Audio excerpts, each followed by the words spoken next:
and welcome to GameSpot Daily, where we cover the top stories in 30 minutes or less. I'm Callie, and I'm joined by Michael Hyam. Hi. I didn't do a joke today, but that's because we got a new set, and I don't want to detract from how pretty it is.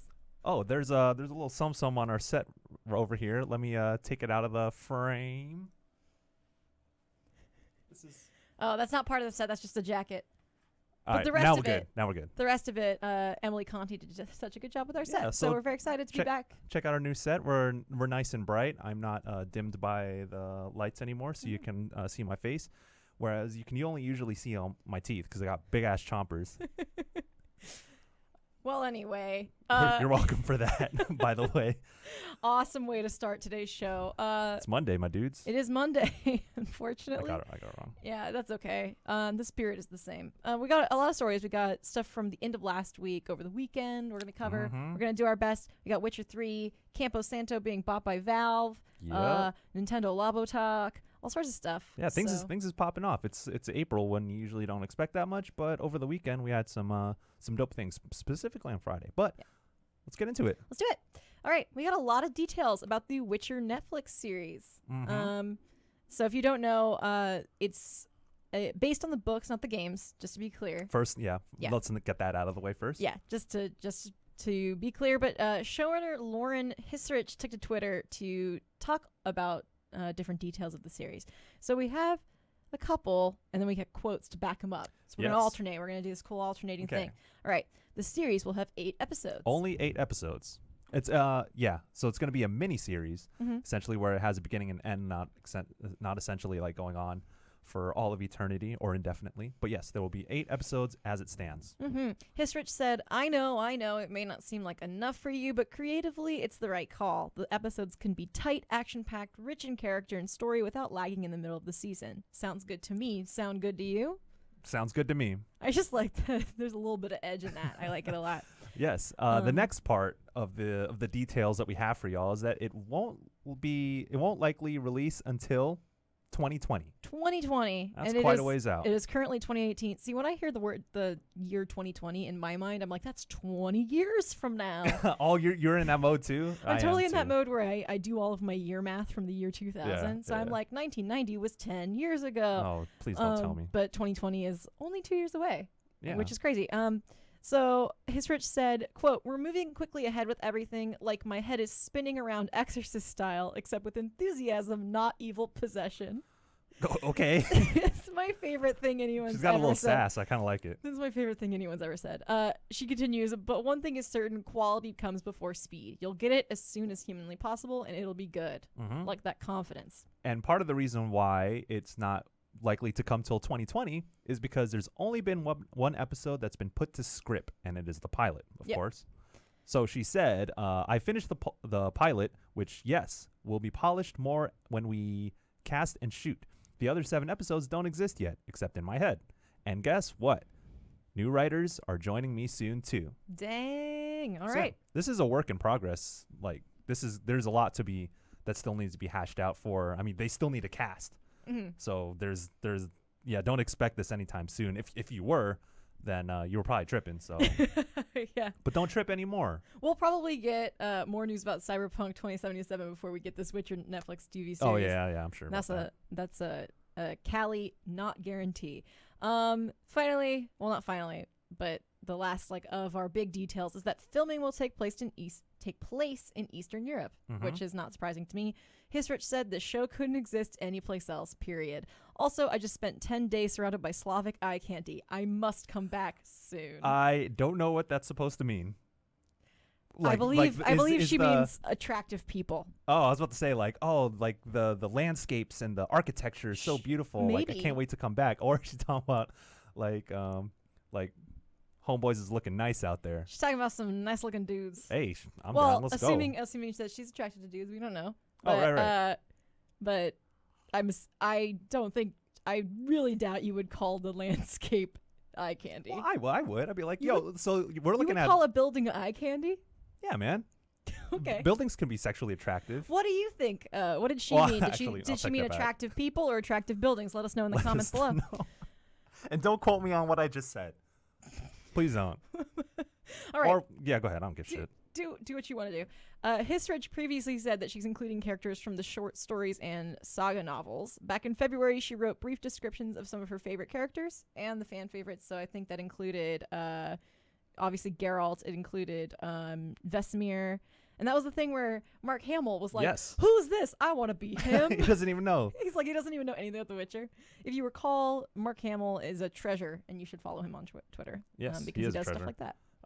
Yeah, speaking of Mark Hamill potentially playing Vesemir, Mm-hmm. I've been thinking about, like, who would I want to play Geralt? And I don't know. Gerard Butler? No. Ron Perlman, maybe? Gerard Butler is not a bad choice. That was just off the top of my head. I didn't even put that much thought into it. But, like, has to be like a silver fox who's just got swag. It's got to be a silver fox. Yeah, so Anderson Cooper maybe. Anderson Cooper is way too posh to be Geralt. Give him a couple scars. He's dignified. He's not gonna roll into a place like ready to make love. Is not what I was originally gonna say. But, well, I don't know. Yeah. I don't know. I think I keep picturing Mads Mikkelsen. Okay. But also, I don't know about maybe Alexander Skarsgård. Maybe that's because he has the word "scar" in his last name that I think that. Okay. Oh man, I don't know. Let us know who you would want to play as Geralt, because I have no damn idea who I would pick. Maybe I'm just blanking out right now. He's got to look good in a bathtub. That's all I'm saying. But there is time for casting because, again, like we said in our details, is that only one episode has been scripted, and it's the pilot out of 8 episodes that are planned for the Witcher Netflix TV series. Mm-hmm. And yeah, it's likely not to come till 2020. So that is the story of the day. Yes. And we have more stories for the day. We do. I'm reviewing Nintendo Labo. Ooh, I saw you on Friday. You was busting out the cardboard and folding things and putting things together. I have spent many hours, probably like 7-ish hours building things so far. Mm-hmm. And how does it make you feel? It's actually very relaxing to build things. But anyway, we checked it out on stream as well. If you are curious about how the game looks, this is what it looks like. We just want to talk a little bit about Labo because there's a lot to build and it's actually very time consuming. So the review is a couple days out, but just early impressions type stuff. Yeah. So tell me, mm-hmm. So you've been messing with the variety kit. Yeah, I haven't even touched the robot. Oh, you haven't touched the robot kit yet? The robot is supposed to take 5 hours to build. For reals? Oh, snap. And I'm really? like... That's the backpack one with the punching and shit? Rob and Joey, I believe, and maybe John Luke, for this stream that we're watching right now, they did build the robot. So if you're curious about the robot and you just can't wait, you gotta find out about the robot. This stream that they did has robot information. But I've only messed with the variety kit. Which is actually what you are currently seeing right now is the first kind of like, this isn't a 10-minute build. It's like the RC car. Yeah. That's like, it's such a like, it gets you off on this like, this is easy. I'm an adult. I can build anything. Like, I'm an adult. Uh-huh. This is so is it easy? Or would you say, it's not, well, it's easy-ish, but it's time-consuming is what you're trying to say. The instructions are super clear. That's the biggest thing is... They're very cute too. The instructions are super cute and like they kind of chat with you. It's like classic Nintendo localization where like they're kind of like, I bet you're gonna do great. Don't worry if you have to take a break, but like they do it in a really cute way. But this first one, like I went into it like, oh, it only took 10 minutes to build. Like this will be, and then I get the fishing rod, and that was like an hour and a half. Yeah, that's what you were messing with late Friday. Yeah, so Friday I was like sitting on the floor building a fishing rod. And then the piano took me, I think, 2.5 hours. Oh, shit. So anyway, it's time consuming the same way a really complex Lego kit would be time consuming. And I always really liked Legos and I like building stuff. So like it's time consuming, but it's nice. I enjoy that process. Like the final product that you get out of building it is like, would you say it's rewarding? Like, oh, I built this thing and now like the use case for it with the Labo software is like, oh, now I can like stretch my imagination or I can like do some cool shit with it. Yeah, so that's the thing is, so I built this RC car. I think it varies depending on the thing that you build. Okay, yeah. And so the variety kit, the good thing about it is that it's a variety of different things. So you could probably find something that you're most interested in. Well, I guess that's how being interested in stuff works. You'll have something Okay. that you're most interested in and something that you're least Sure. interested in. But the RC car, like Joey and I actually did this, like we did like a BattleBots thing. There's Mhm. like a mode where if you connect two sets of Joy-Cons, you can battle each other. And I'll skip ahead actually. We got Okay. It'll like recognize when one gets like flipped over or something. yeah. So it basically we had, and there's a video on Twitter. If you follow me on Twitter, or Chastity tweeted it out. It's you put the Switch console, like just the screen part, in between you two, and you Mhm. each have controls, and you can change the frequency of the vibrations in the Joy-Cons, which changes how the car moves. The cardboard. No, that's not very I'm good. sure I'm not the first person who's done that. I'm so sorry. And so that was kind of cool. Was getting to like battle each other, and like it doesn't make itself super apparent. Is the big thing is like there aren't a lot of instructions when you first enter those play modes. Right. So there's 3 modes. It's make, play, and discover. So you make a thing, and then you will automatically have the option to go play in the play mode. And so the car, like I got into it, and it was just some buttons, and I was like, what?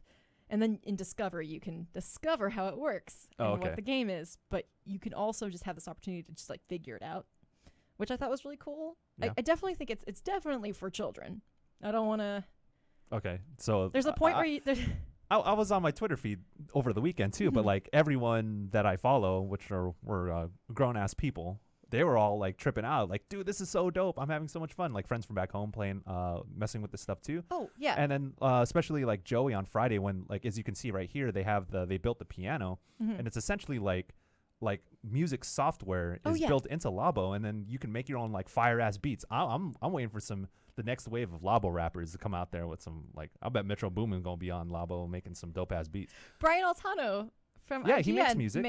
Makes music generally, and he Yeah. made some on the Labo piano. So I guess like it's definitely intended for children. Obviously anybody can enjoy it, but like the fishing rod in particular is like just a fishing game. It's not anything like crazy complex. When you get to like the house, and the house is like more of a kid's thing as well, because you're just kind of like interacting with this little creature, but it's really complex actually. And then you get to the piano, and it's like, holy shit, this is like a whole piece of, this is like Garage Band. Yeah, I was looking at it and thinking about Fruity Loops and how I used to be making some fire in the booth back home. Yeah. Or back when I was younger. So when I was looking at this thing, watching Joey mess with it, and I was like, oh, this has got there's something here, rather than like, okay, I built this thing, I'm gonna mess with it for like half an hour and then I'm good. Yeah, and I felt that way about the RC car and the fishing rod. Like I definitely felt like, oh, like if I were a kid, like the fishing rod is simple enough where it's like a really cool like apparatus. Yeah. But like the instructions are also, I think when I say it's for kids, I mostly mean like the way the instructions are laid out, because like there's points where you have to tie knots and things, and it'll be like, if you have trouble, don't worry, you can ask someone for help. And it's like sweet. It's not like, it doesn't say like you can ask an adult for help. Like it never talks to you as if it assumes you're a child. Yeah. But I imagine there are people I know who'd be like, I get it. I get how to fold stuff. You know, Yeah. I think it's charming. Like I think the instructions where it's like, remember to fold things really carefully, because that's how you get the most perfect product. I'm like, yeah, It's inspiring. will. Yeah. So Cool. yeah, the variety kit is the $69 version. I chose not to round that up on purpose. And then the robot is slightly more expensive, and I'm excited to check Mess with that the robot. out. To be honest, I've mostly done building. I haven't done a lot of play. Okay. That's the most important part, though, is playing. Yeah, is having fun.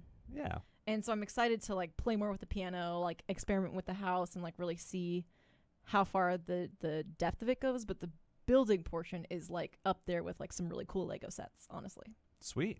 All right. Any other things you want to say about Labo before we move on? Labo. My full review will be coming soon, and obviously this is not a full review. This is just my early impressions, and I have not played everything. Okay, so please do not think that was a review. That's all right.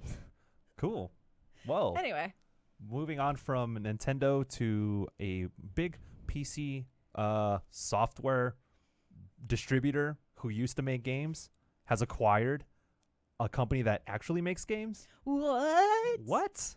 So Valve has acquired Firewatch developer Camposanto. This was big news over the weekend. On Saturday when it broke, everyone on my Twitter feed was like, holy shit. Like I couldn't scroll without seeing something. This is a big deal though. Yeah, it really is actually. And before we start, I do want to say the best joke I saw was that, maybe Valve's just buying things so people can't accuse them of not making games anymore. Okay. Well, I have some thoughts, but let's get through the details of the story before we start to speculate about what this means. Right. So Campo Santo had a blog post where the studio said it will continue development on its next game, which is In the Valley of the Gods. Mm-hmm. So to be clear, like that game that was announced, that was at the Video Game Awards. At the Video Game Awards, that was like kind of like the Egyptian-styled one. If you remember, and we'll pull up gameplay in a second. That game is still in development. Yes, obviously, like they had something to show, so they're not going to like cancel a game that they've been working on. Plus, this is more or less like their follow-up to Firewatch. I was going to say Overwatch. What the hell? And then they also said in that blog post that they will continue to support Firewatch. So just because Valve has acquired them, I think they wanted to make it clear these games aren't going anywhere, which is important. So they had a quote too. And Campo Santo said this, is that in Valve, we found a group of folks who, to their core, feel the same way about the work that they do. This, you may be surprised to learn, doesn't happen every day. In us, they found a group with unique experience and valuable, diverse perspectives. It quickly became an obvious match. They also said, we had a series of long conversations with the people at Valve, and everyone shared the satisfaction we take in working with people whose talents dwarf our own to make things we never thought possible. Both sides spoke about our values and how, when you get right down to it, we as human beings are hard limited by the time we have left. Yikes. When it comes to making the things we care about and believe in. They asked us if we'd all be interested in coming up to Bellevue and doing that there, and we said yes. Yeah, Campo Santo is actually here in San Francisco, so I guess they're gonna be packing their bags, and getting that sweet cash, that Valve money. That Valve money. Yeah, but Valve has somewhat been reduced in presence from a game developer to just a publishing arm, which is Steam. If you're not familiar. Oh, have you heard? Yeah, have you heard about Have Steam? you heard of Steam? Yeah, that's Valve's thing. And everyone's thinking about like, when's Half-Life 3 coming around? When's Portal 3 coming around? When's Team Fortress 3 ever going to come around? No, Valve doesn't make games anymore. Of course, to be fair to Valve, they do have a new game coming out, and that's Artifact, the Dota 2 card game. Whew. Man, if it ain't Dota, it's a Dota card game. So we're going to get Firewatch card game. Quote me on that. No, don't quote me on that. Please don't. But yeah, that Gabe Newell, yes, Valve president Gabe Newell, the famous one, had said that the company is going to continue shipping games. The first of which being that game Artifact. Of course, they don't know what the number 3 is. Blah blah blah. Yeah. Okay. So you had thoughts about this, yeah? If Gabe says that he wants to start pushing games out or publishing games, like on like Valve as the behalf of other developers, and acquiring Campo Santo, which is they're a pretty well-known indie dev, this could be the first of many acquisitions that Valve is planning. So maybe this is they're gonna acquire more and more studios, and then eventually they will have this huge pool of great developers to pull from, and then they're gonna be in the business of making new games, or helping new games be created, I guess, because Valve has a lot of resources. They sure running do. Steam and their long history of creating great games. So maybe they're going to be more of like, I would say incubator, because that's more startup terminology. Because these companies, I mean, if they're going to acquire foster like more developers to have like a bigger platform to work off of, maybe. Yep. Because like Campo Santo, they're an independent developer, so getting acquired by a bigger company will allow them to have many more resources to sort of see their vision through. And in that quote too, they were talking about how like, time is limited. We're gonna die soon, and it would be best to see our visions happen sooner rather than later. And then they also emphasized, like, I think the concern with being the reason you're an indie dev is so you can make the thing you want to make, right? Yeah. And I think they emphasize like there are people here who are in line with our vision. And I think that's the most important takeaway is like, part of it was this was the company that it could acquire them that would also let us do what we want. Hopefully let them maintain their independence. So we'll see where that takes us. My final thought is Firewatch Battle Royale win. Oh, jeez. Anyway. Valve wants, I'm sure they would want to get in on that Battle Royale wave. I was thinking about it over the weekend. Can you imagine Ollie Moss art Battle Royale. Whew, so gorgeous. Wait, what? Oh, okay, yeah. Ollie Monster. Yeah. So anyway, speaking of Battle Royale, did you see what did you not see what I was doing there? Yeah. I was going to say I was thinking about Half-Life 2 Deathmatch Battle Royale. That might be already out there because of mods and shit. Yeah. Well, speaking of Battle Royale, we got some PUBG updates. PUBG's weapons and level 3 helmet could be in store for significant changes. And looky here, it's coming from Steam, which is a nice property of Valve. What a beautiful segue. Mm-hmm. Developer PUBG Corp announced its plans for an upcoming weapon balance patch, which is this dev blog you're looking at right now. Exact changes will come with the patch notes at a later date. So this is mostly like what could happen, not what is happening. Yes, but we do know a couple things. We just don't know to what degree. So PUBG Corp's research has showed that the studio, that only a few types of weapons are used in most situations, which I would say, yeah, that's true. Yeah. And the only type of weapon that was called out or that they pointed to was assault rifles. So like the AK, the M4, M16, a bit of SCAR, like those are very popular weapons. If you find those on the floor, you're gonna use them. That's your primary weapon because of how versatile they are. You can put them on full auto. Unless you're Matt Paget and you got an ump with a silencer. Oh no, that's my shit right there too. Matt is all about the ump. Yeah, me too. I'm a big proponent of the ump. I'm surprised you guys haven't gotten in a slap down, smackdown fight over picking up an ump. Yeah. Well, there's plenty of umps. Yeah. Ump. But anyway, they said about this, quote, "We believe the choice about which gun to use should be based on personal preference and its effectiveness in any given situation rather than simply which gun is strongest. Our goal is to make it so no one gun will feel objectively better than the others," which tell that to the pizza gun. What's that called? The DP? The DP-28. What's the other one? The other one that's from the drop? The A... What? 15... Wait, what you talking about? You know the other one that is always really powerful that you can get from a... Are you talking about the op or the super strong sniper rifle? Yeah. No. Yes. The really whatever the other really strong one. You know what? M249. Yeah. Oh, okay. Yes. Oh, this is the super fast, super big machine gun. I swear there's one that starts with an A. The AUG. Oh yeah, the AUG. That's also an assault rifle. Nailed And it. that one whoops ass. So that's what I'm saying is like tell that to the AUG, tell that to the DP, whatever. PUBG Corp also plans to provide a wider array of attachments, so you can quote choose one that best fits your combat situation rather than any of the best attachments. But the best is undeniably a suppressor. What are you talking about? Suppressor's dope, yeah. But I mean, I always want to be quiet. In this situation? I don't know. Okay. No. Yeah, suppressor is by far, hands down, like the best attachment. Unless other I than need a a compensator. Well, yeah. Scopes are just scopes to me. I don't even think of them as attachments. Yeah. Anyway, but the other big thing that's coming to PUBG, the level 3 helmet will only appear in care packages. What? Damn. I think PUBG Corp said. I'm reading this for the first time. Oh, are you? Oh, shit. I read through it. I just didn't register this when I read through it. Yeah, PUBG Corp said it doesn't want luck to be the determining factor in getting an item. Okay. Is that not how looting works? And they said, quote, that any item that, quote, gives you an extra life in situations where a headshot would otherwise kill you. So yeah, because if you shoot someone in the head who's wearing a level 3 helmet, they still have another chance. I know, but. I don't like that. I'm not about that at all. That's weird. That's a weird thing to say considering the way PUBG works in terms of loot gathering. Oh, we don't want any of it to be luck. It's all luck. It is all. This entire game is designed so you will lose. You're meant to lose the game. Only one person gets to win. It's all whatever. I mean, some of it's skill, obviously. Mm-hmm. But I guess getting heated. If I were to give them some sort of credence to what they're saying is that a level 3 helmet is game changing. Like if someone someone has like a micro Uzi and someone else has a fully like decked out assault rifle, you still kind of have a chance if you can get the jump on the person if you're the one with the micro Uzi.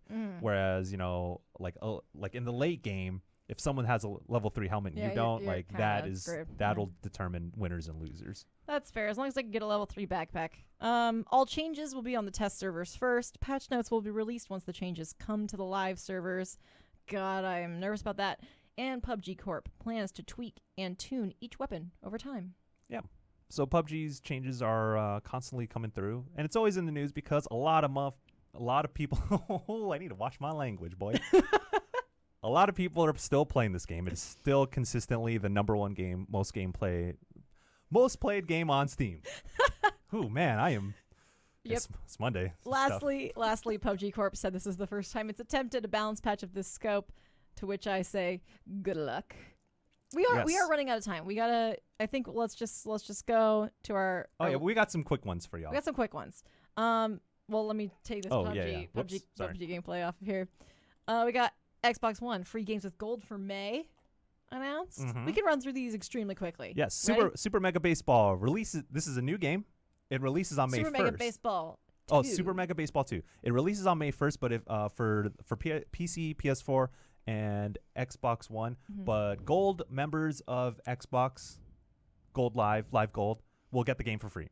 It's $30, but it's free for you gold members out there. You get a fully customizable team, players, jerseys, logo. You can play the whole season co-op online, solo co-op, competitive multiplayer. It has PC and Xbox and PC PS4 crossplay. It's available all month long. Woo! Big one. And then I think if you haven't played this yet, Metal Gear Solid 5, The Phantom Pain is available. Free games with gold, May 16th through June 15th. Yeah, so if you haven't played that, the game is $20. So if you have not used, if you don't have games with gold, and you're not gonna plan on getting games with gold anytime soon, I still recommend going out and playing Metal Gear Solid 5, Phantom Pain. But if you are a gold member, hey, you got a banger for free. There you go. Metal Gear Solid 5 is a certified banger. Yeah. We got a quick Xbox 360 games. Got Streets of Rage available May 1st through 15th. It's all 3 games from the Sega Vintage Collection. And then Vanquish. Vanquish is dope. Which is a cult classic. That's Far Cry 5. Action shooter from Platinum Games, directed by Shinji Mikami, the director of Resident Evil 1. And it's available May 16th through 31st. Lastly, get them before they're gone. April games are still available. What are they? They are The Witness and Assassin's Creed Syndicate and Dead Space 2, which are all pretty good games for free. Yeah. Oh, Dead Space 2 is for Xbox 360. Assassin's Creed Syndicate and The Witness is for Xbox One. Witness is available until April 30th, so get on that. Syndicate until May 15th, and then Dead Space 2 until April 30th. Yes. And then finally, we did it. Last story of the day. Finally, this is a quick one. This one is a banger, I'll tell you that much. God of War update addresses text size. You may have seen some people talking about this on Twitter. God of War has a lot of accessibility features, but one of them was not the ability to see the text. It has pretty small, hard to read text, I think is a fair thing to say. A new update released today, which adds a slider for text size. Yep. And Sony Santa Monica said on Twitter that this change focuses on text for the map, goals, codex, and resources tab of the UI menus. So not every piece of text is going to be enlarged with this patch. I don't know if there's going to be more coming soon, but it's not going to take care of everything. Right. And the slider seems to help, but for some screens, it might not completely fix the problem. For me, I'm nearsighted as heck, and having a bigger text is always something I'm about. Yep. Yeah. And there's other bug fixes and improvements along with this patch, but it's not detailed. Yeah. And lastly, we talked about this on Friday's show, but the photo mode is coming in a future update, not this update. Yeah. So photo mode, we've seen a little bit, some snippets of what photo mode looks like. You can make Kratos smile. That's creepy. I don't like it. Yeah, it is really creepy. But really creepy. If you're into it, you'll be able to do that soon. Who knows when? But yes, if you're having trouble reading some text in God of War, lucky you. There's a patch out for that. Before we leave, I will be actually going straight to the other stream room to stream Detroit Become Humans demo, which is out on PS4 today. You get more Cali. Yeah, so if you refresh the page, you'll see me again in a different room. I'm gonna go run right over there and play that with Eric Tay. Yes. And talk, because I actually got to play 2 hours of the game last week. So I interviewed David Cage. Did a bunch of stuff that you can check out on GameSpot right now, and I will be talking more about my opinion on that game. Right now. Days. Right now, actually. If you're watching live. If not, you can go check that out on YouTube and GameStop.com. But stick around. If you're watching right now, stick around for Callie and Eric Tay playing Detroit Become Human. But also thanks to Eric Tay for getting us ready in the morning. Yeah, thanks to Emily Conti for making our set so beautiful. Thank you to Matt Paget and Tony Wilson for getting all our notes squared away. Yep. And finally, who should we thank? Thank you all for joining us. And who's going to watch for the next week indefinitely, because we're going to keep doing this for all of eternity. Every and you day. will too. Bye. Thank you so much. Goodbye. See you tomorrow.